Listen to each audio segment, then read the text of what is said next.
All right, well, welcome back. What we're going to do is we're going to tie one of my favorite patterns of all time, the Prince Nymph, just a slight variation, but still keeping the main theme of the original Prince Nymph intact. We're going to be tying this on a size 8 jig hook, so I'm using this more as an anchor pattern. Not so much when I'm here in the East Coast, but whenever I go out west to make my trips out west, especially on the larger freestone streams and rivers out there, this is just one of my favorite patterns. Just has that killing property, the peacock curl, the white biots, whatever it is, the combination of the two, it's just a great pattern. And we're just going to tweak this and kind of thin this out to really create a deeper diving or deeper riding nymph.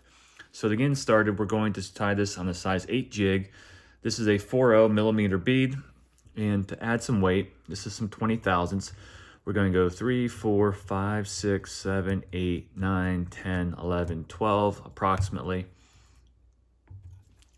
And what I'm going to do here is I'm going to, before I slide my lead wire, I'm going to put some super glue on there and then slide that up, and then that's going to really help keep that locked in place. The thread, to give us a little bit of a hot spot, is going to be a 6/0 fluorescent red uni, or actually a 6/0 ultra thread. Okay, so once the lead wire is secure, now we're going to go in and we're going to tie in the biots. Dark brown biots. And, you know, there are some pretty cool little variations, especially if you're fishing like kind of faster, turbulent water. If you're trying to get some more action out of the fly, one of the tips I got was from Tim Flagler. He did this on what he called like his mini diver, but you can do this with a brown biot, or in some cases, I'm just going to use like a brown flex or a brown rubber leg material just to kind of give the flies a little more movement in the water. But for these purposes, we're going to stay true to some of the tradition and just attach the brown biot. Just make sure when you're tying this in, the curvature of the biots are going to be going out and angled away. So just be aware of that when you're tying that in. All right. Once that's secure, we're going to tie our rib. This rib can give you segmentation, but more importantly, especially with the peacock curl, and I go back and forth between using dubbing like ice dub, the Jan Simon peacock dub, and then the actual real peacock curl. There is still something just magical about the peacock curl, the natural peacock curl. So I still tie a lot of my Prince Nymphs and a lot of the patterns that call for a traditional peacock curl. I still use regular peacock curl just because of the, I guess you can call it the killing power. The rib right here, even though I'm using a silver bead, and you know, if you really wanted to match, you could use a silver rib, but this is just an amber, a small amber. It doesn't really matter in my opinion. I'm using this rib maybe to give some segmentation, but more importantly, it's just going to give the fly some durability, especially with this peacock curl. And what I'm going to do is I'm going to make multiple wraps to really secure this peacock curl. So I'm going to pull off about 6 to 7 strands of peacock curl. Just try to trim the tip there. And you can see right here, there's just a little bit of a gap in between the lead wire and the tail. All we're going to do to kind of give us a nice gradual level taper, I'm just going to tie that in right behind the lead wire and just make a couple wraps to secure that. Just keep in slight tension, and then we're going to make some wider wraps just so I'm not creating too much bulk there. Okay, peacock curl's tied in nice and tight. And this is one of the keys when you're working with peacock curl.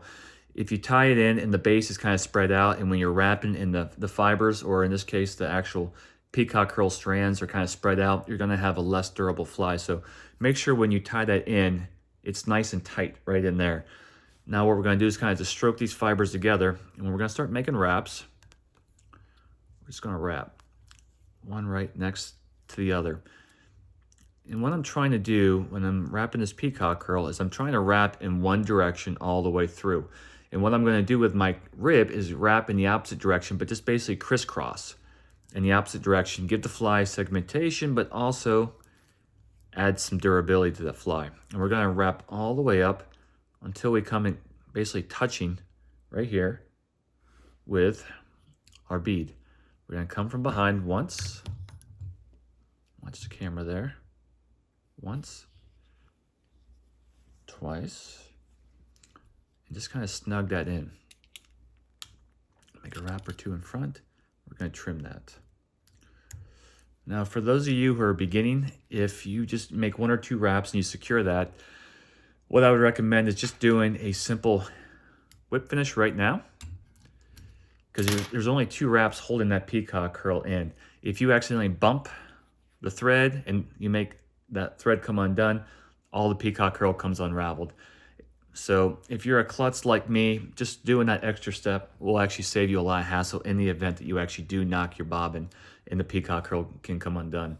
So we're making the wraps with the peacock curl in one direction. Now what we're going to do is we're going to take our ultra wire in the small amber and just wrap in the opposite direction. Okay. Go here. There we go. Start making wraps, and we're just going to rib this. Again, this will give you some segmentation, but more or less, I'm going to do this to add durability to the fly. Okay, good number of wraps in there to make sure it just really locks that peacock curl in. So even after a number of trout eating this fly, it's going to hold up well. All right, secure that. Same thing with your rib. There's only 2 wraps right now holding that rib down. If you just want to secure this, just 1 whip finish, just in the event you knock the bobbin. It's good to do this when you're starting out, when you're just getting your hands oriented with the fly and just fly in hand placement. And eventually, once you feel like you have a lot more control and you're not going to be bumping the hook, then you can skip that step. But again, someone like myself who always ends up knocking the bobbin, I always do that half hitch or the whip finish just as a backup. Now what we're going to do here is we're going to give this fly a collar. Traditional Prince Nymphs would have like a hen hackle and a number of other materials. What I'm going to use is just kind of a darker brown CDC. And the reason why I'm using this is a jig style pattern. This is a heavier anchor pattern. This is designed to be fished on the bottom. And one of the common themes with competitive fly fishing, or Euro nymphing in that matter, is that you want flies that are thin in profile that are going to drop. Traditional hen hackle fibers like that you're tying and you wrap it around as a collar, they hold their form and they actually create a little more buoyancy and kind of help keep your fly lifted. I like using traditional hen hackle and fibers like that when I'm tying like soft hackles or anytime I'm trying to actually keep the fly kind of suspended a little bit higher in the water column.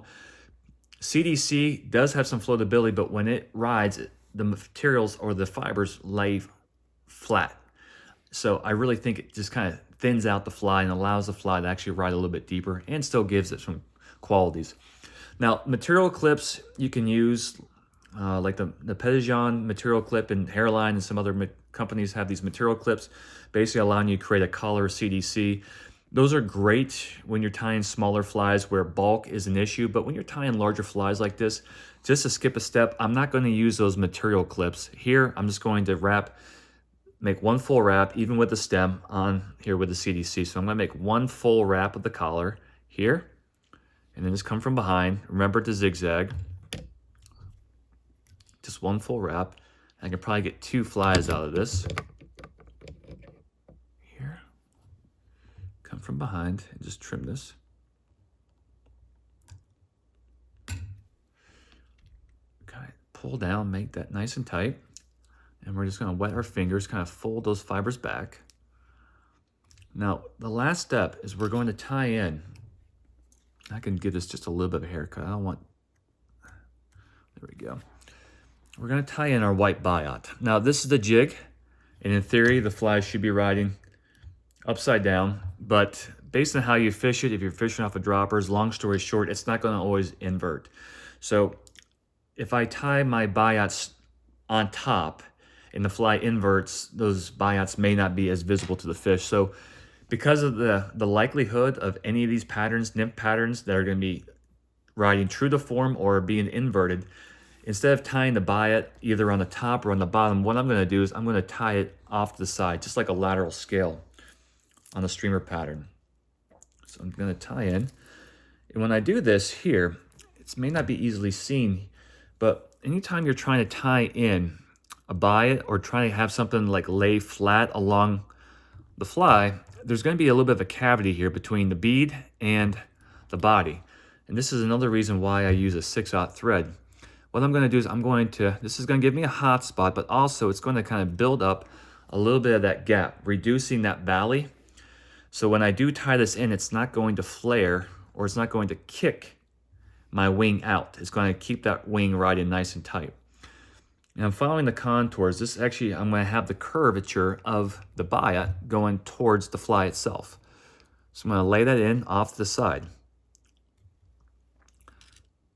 Make 1 or 2 loose wraps. But when you do that, when you have that cavity right here, I'm trying to show you too much at one time here. Okay, once, twice. Take a look at this. So when I tie that in, you can see right there, that wing is kind of holding nice and tight. If there was a gap between the bead and the body, and if I made that white biot would have been flared or kicked out. So that is why I kind of fill that gap. Okay. I'm going to trim this here. Now we're going to tie in the other white biot on the other side. Again, directly on the side. Once, twice, 3 times. Okay. Now to finish off this fly, we're going to have a whip finish.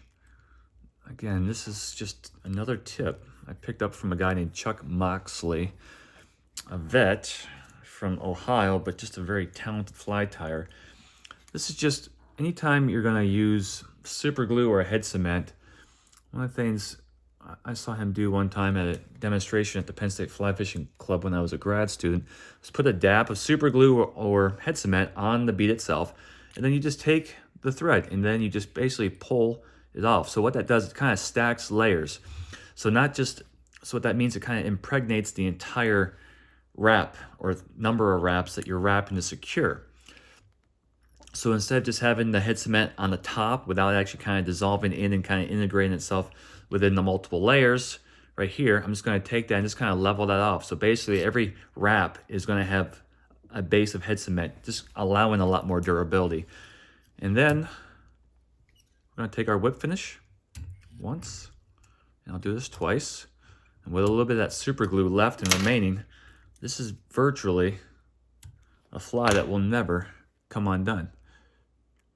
So again, just like the CDC, it rides flat, it does collect some air bubbles, but it just allows the fly to ride really deep.